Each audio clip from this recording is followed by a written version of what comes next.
En este lunes recemos con el Evangelio según San Juan, en el nombre del Padre, y del Hijo, y del Espíritu Santo. Después de que Jesús alimentó a unos 5.000 hombres, sus discípulos lo vieron caminando sobre el agua. Al día siguiente la multitud que se había quedado en la otra orilla vio que Jesús no había subido con sus discípulos en la única barca que había allí, sino que ellos habían partido solos. Mientras tanto, unas barcas de Tiberíades atracaron cerca del lugar donde habían comido el pan, después que el Señor pronunció la acción de gracias. Cuando la multitud se dio cuenta de que Jesús y sus discípulos no estaban allí, subieron a las barcas y fueron a Cafarnaún en busca de Jesús. Al encontrarlo en la otra orilla le preguntaron: «Maestro, ¿cuándo llegaste?». Jesús les respondió: «Les aseguro que ustedes me buscan, no porque vieron signos, sino porque han comido pan hasta saciarse.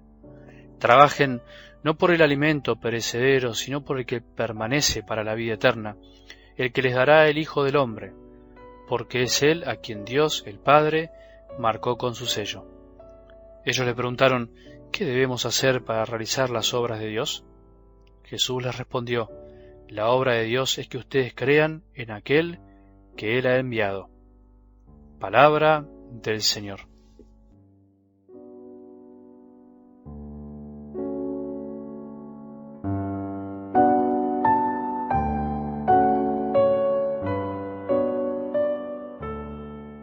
Comenzamos una nueva semana de Pascua, en donde ya no escucharemos relatos de las apariciones de Jesús a sus discípulos, pero sí relatos en donde la palabra de Dios quiere de alguna manera despertar nuestra fe, reavivarla, animarla, quiere llevarnos a purificar nuestra fe, nuestra mirada, purificarla de todo lo que la aleja del verdadero rostro de Dios, del que nos vino a mostrar Jesús, y no el que nosotros sin querer nos hacemos a nuestra medida.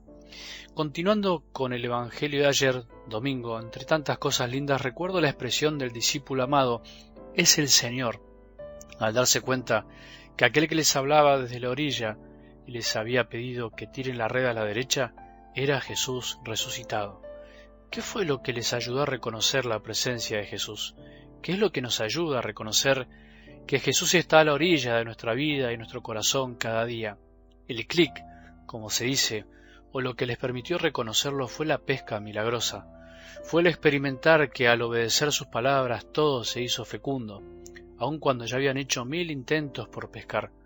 En sus corazones se deben haber despertado un sinfín de recuerdos y momentos que habían vivido con él, desde el día en el que lo conocieron, a orillas del mismo lago, hasta los momentos más íntimos en los que les abrió su corazón. Ahora, lo que podríamos preguntarnos también es por qué no lo reconocían, por qué tuvieron que revivir esa pesca milagrosa para darse cuenta que era el Señor.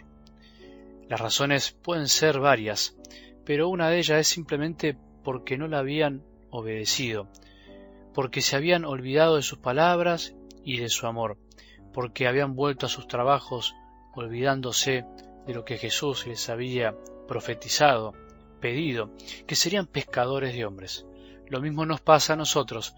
Dejamos de reconocer a Jesús, que está siempre, cuando nos olvidamos de todo lo que hizo por nosotros y nos dedicamos a nosotros mismos, a nuestros caprichos y proyectos, a lo que se nos antoja y no a lo que Él nos pide. Durante esta semana decíamos, vamos a escuchar fragmentos del capítulo 6 de San Juan, el llamado discurso del pan de vida, un discurso que da Jesús a sus discípulos y a una multitud que lo había seguido después de la milagrosa multiplicación de los panes. Hay que seguirlo de a poquito, desmenuzarlo para poder disfrutarlo. La palabra de Dios es como la comida.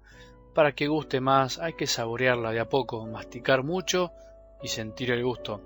Si se come de golpe y no se mastica, o se traga sin masticar, la comida puede caer mal y además no nos alimentamos bien.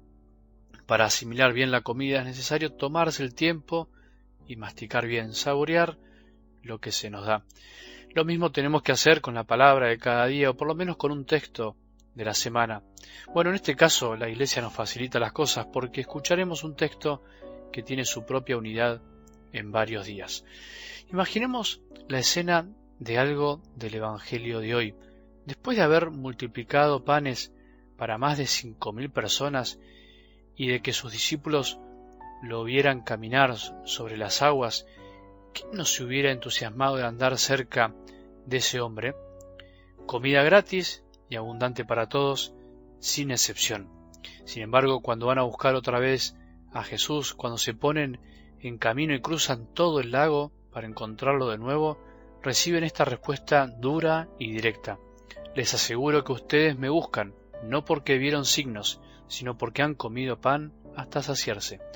Un golpe duro de Jesús para aquellos que habían navegado kilómetros para poder verlo y estar con él. Ustedes no me buscan porque supieron interpretar los signos, porque supieron ver detrás de la multiplicación de los panes algo más profundo. Ustedes me buscan para saciar el hambre de su panza y no el hambre del corazón. Ustedes piensan solo en lo material. Como siempre, ante palabras duras del Evangelio, podemos tomar la postura de enojarnos y sorprendernos, o bien sincerarnos y hacer el camino del reconocimiento para ver si en esto que escuchamos no hay algo que nos cale profundo. Jesús no se enoja porque lo busquen. Jesús quiere que andemos tras de él, pero quiere que seamos sinceros y reconozcamos nuestras motivaciones y deseos. ¿Y nosotros por qué buscamos a Jesús? ¿Qué es lo que buscamos cuando lo buscamos? O mejor podríamos empezar por el principio. ¿Buscamos a Jesús? ¿Somos capaces de andar kilómetros para estar con Él, aunque sea para pedirle algo material? La sinceridad allana los caminos, la sinceridad con nosotros mismos y con Jesús nos ayuda a creer mejor y creer bien, porque la obra de Dios es que ustedes crean. Que tengamos un buen día y que la bendición de Dios, que es Padre misericordioso, Hijo y Espíritu Santo, descienda sobre nuestros corazones y permanezca para siempre.